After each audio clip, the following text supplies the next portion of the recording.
Hey, Justin here. Welcome back. So I've been away for a little while on vacation, back down to Australia on a family visit. So work on my Aussie accent, and yeah, but back in the Netherlands now, where we've had some nice summer weather finally this week, and yeah, this is the time of year that a lot of growth, especially, is happening on the orchids. Also a couple of blooms, not that many, but a couple. So let's take a look. Alright, so first up we've got this beautiful Encyclia randii, I think it is. This is the second time it's flowered for me. I think I've had it for about 5 years, and last time it didn't flower very nicely with only 2 flowers, and I think they were a bit deformed, but this time it's put on quite a nice display with 4 blooms, also quite fragrant. So quite a nice fragrance on this one. It didn't, the fragrance didn't commence until all the flowers were open, so I was starting to wonder if it would actually have any fragrance, but this is a really nice one. And I just grow this pretty similar to a Cattleya, I guess.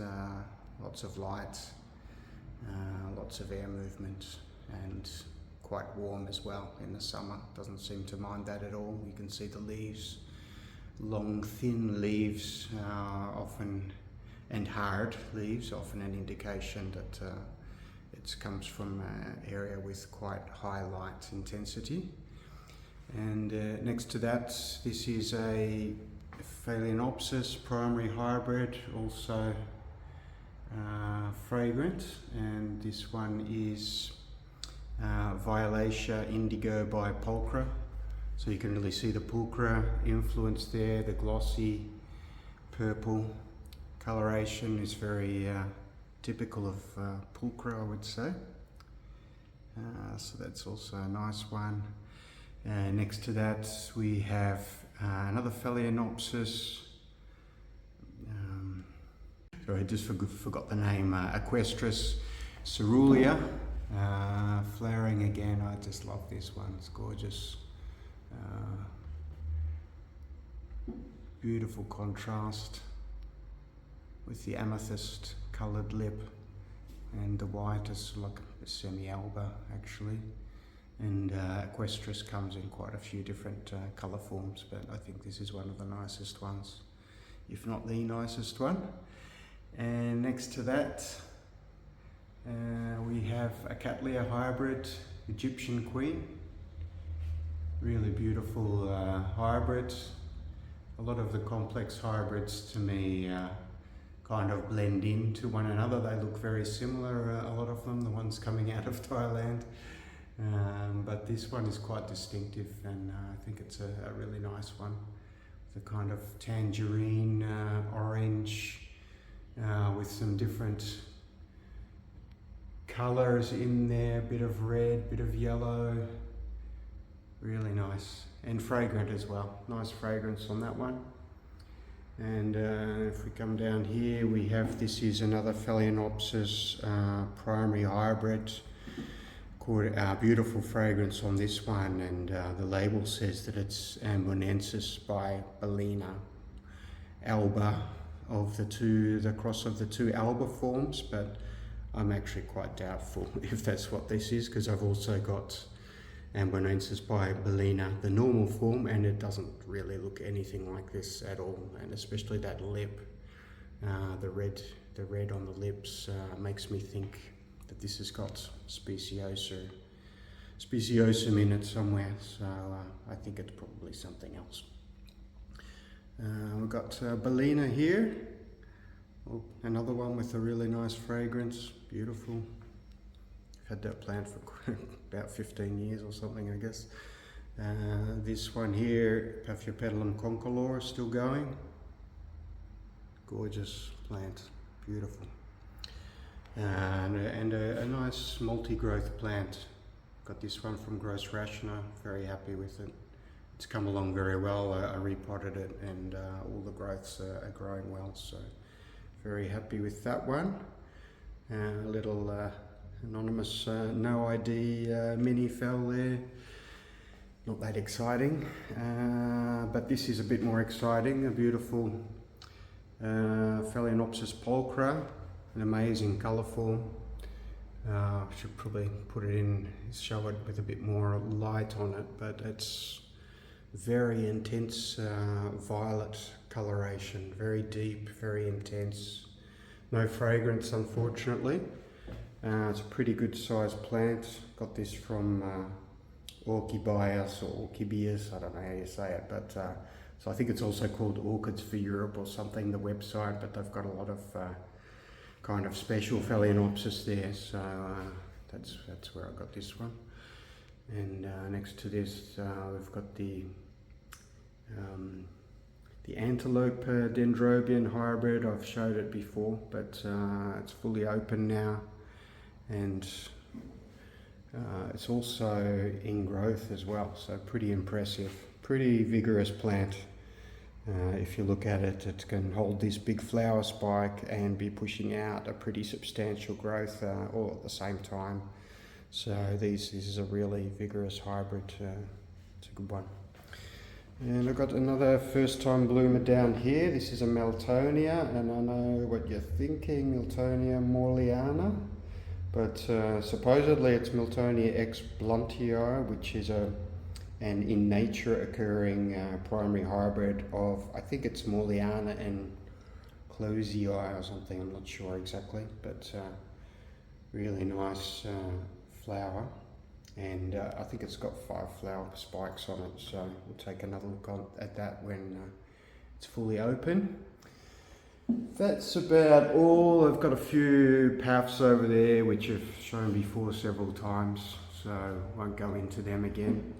And here we've got the big path which was labelled as dianthem. One of the leaves is dying off now on that fan, but it had 4 flowers. The first one was kind of mutant, and yeah, then it pushed out 3 more flowers in the end. Quite a nice show, I suppose, but definitely not Paphiopedilum dianthem. It does appear to be a Rothschildianum hybrid, could be Rothschildianum by dianthem, something like that. It's about 20 centimetres from side to side, so those wings are a bit over 10 centimetres, which is yeah, pretty indicative of Rothschildianum, I guess.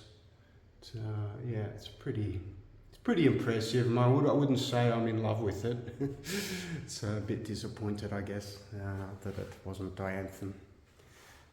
But yeah, it's pretty. I mean, when you flower a multifloral Pathia, you have to be happy with yourself, really, because it did take about 5 years. So at least I got something out of it. But yeah, disappointed, like I say, that it wasn't as labelled as happens all too often, doesn't it?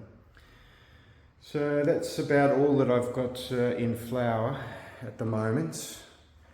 And yeah, I thought because there's a lot of growth, a lot of things going on, maybe I could take a quick look in the greenhouse and at some of the plants, what's happening out there. So this is the outdoors area just in front of the greenhouse. In fact, that Gongora is flowering again. It's been flowering non-stop for months, really, but I think it's coming into the growth season now. It's got some new growths on it, if you can see that there, different places. Yeah, so but yeah, I've got some that's a Phragmipedium there, Coleogyne maxillaria there, Anguloa, big one. That one was flowering a few months ago.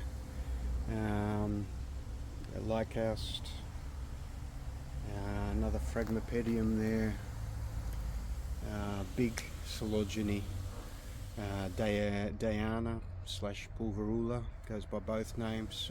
Big plant, has never flowered, but I'm hopeful that this one is finally going to flower for me, because it's put on some really big bulbs. I'm not sure how well you can see that, but it's getting to absolutely epic proportions. So yeah, I'm hopeful to get some flowers in the next 12 months on that one. Otherwise, I really don't know what to do. I got a few more, yeah, some plants hanging up in the trees, dendrobiums, and it's a Lucinieri, Neo, what do they call it? Neo Stylus / Vanda, something like that. Another one here. This one's got a spike on it. That's Vanda Cerulean by Holcoglossum. One of them, I can't remember which one exactly. Another dendrobium there. And then over here more, got some Cattleyas and other stuff out over here. So this is the time of year when they can be grown outdoors, some of them.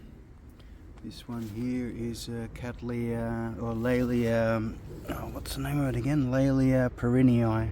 Yeah, Laelia perennii. Had that for years, but it's looking a bit better now. Coming on. Right, so into the greenhouse now. Maybe I should put it on a wide angle. Yeah. Yeah. So like I said, there's a lot of plants in active growth now. So we'll just focus on a couple of ones, a couple of the more notable ones. But this one I think is interesting to take a look at. It's Dendrobium antenatum. I think I got this 2 years ago, a year and a half ago from Schwerter, and it was a tiny little plant and half dead. So I potted it up. It was on a mount, but I potted it up and it's gone absolutely ballistic. So we like that, don't we? When plants go ballistic, when they start going the right way instead of the wrong way. What else have we got?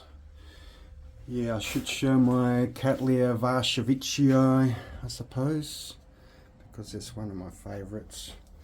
This one's Orchid Eros clone. It's got a little, it's just coming into growth now, but I got this as a tiny little seedling a couple of years ago. It's coming along pretty well. And I've got another one, where is it?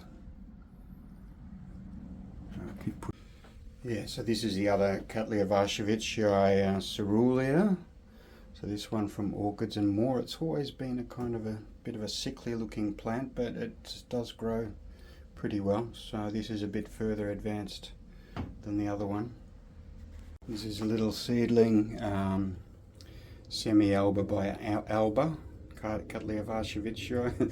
It's a pretty inexpensive seedling, this one, but it's coming along, so it's in active growth and looks generally pretty good.